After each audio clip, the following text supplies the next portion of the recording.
Hello, Gion here. So I wanted to do a video. I was been finding some new friends, new communities online with Discordian, Subgenius, um all kinds of alternative ideas.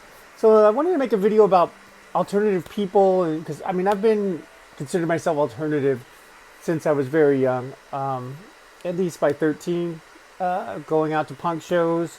So I started out in the punk scene in 1983 when I was about 13, and moved through all the different stages after that. Post punk, of course, like the Cramps was one of my favorite bands. Uh, all the music that was coming out is what's considered goth today, like the Cure, Susie and the Banshees. That was just music coming out. They were playing it on the regular radio, so it wasn't considered that. But everything's alternative. So I wanted to talk about alternative, my people and myself, and why sometimes we get in arguments and we cause strife for several different reasons. The number one thing is most of us have gone through trauma or have always felt like we haven't fit in. And trauma is relative. I don't want to get into a thing. I've had it worse, you've had it better, anything like that. But everybody who's survived mostly has dealt with trauma, dealt with things that made them uncomfortable, dealt with things that were supposed to be really good, but they turned out to be really bad. That's why people usually in the alternative scenes have ambivalence and histrionic traits. To put it nicely, those are by normals are called personality disorders. So when you have something that you wish is the best thing ever, like for example intimacy, and it gets destroyed and made the worst thing for you by, say, like sexual abuse or emotional incest or any of these kind of things, of being raised in an abusive environment, especially when it comes to things that are supposed to be the best things like intimacy and sex. When people get that, they they run away from it, but then they also know, like, well, that's something that did kind of feel good. Sometimes it's ambivalent. So people get into this stage where they want to fight people, but they kind of want to bring them close, or they want to fight people so they can get them close to themselves, so they don't look like they're desperate or they're trying to do anything. And a lot of times, this is just a subconscious emotional thing, and it comes from, you know, the horrible things of like sexual abuse, for example. Like, sex is supposed to be so good; it almost always feels good to people in some ways, but then when it's done in a bad way, it messes us up.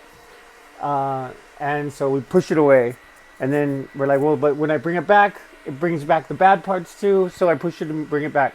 So this is ambivalence. Ambivalence means holding two opinions of something strongly in the opposite direction, love and hate.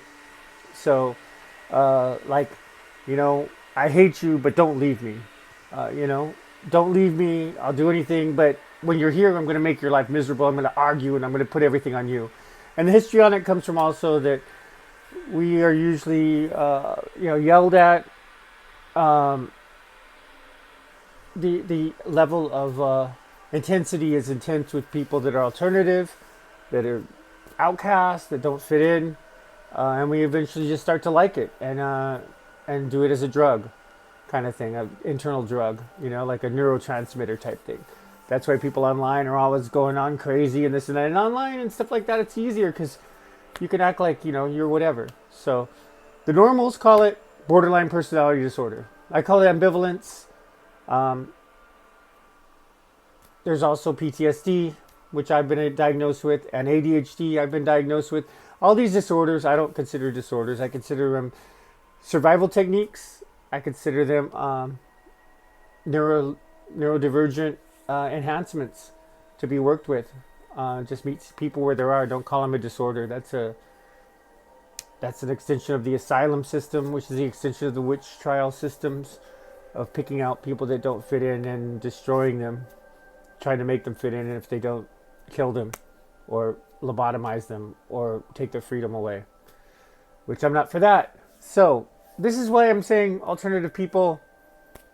This is why we do these things. This is why in chaos magic groups on chaos magic surrounding, whether it's Discordian society or subgenius, people are rough, and usually they fight with people, and then they bring them in, and that's because we're ambivalent for the most part.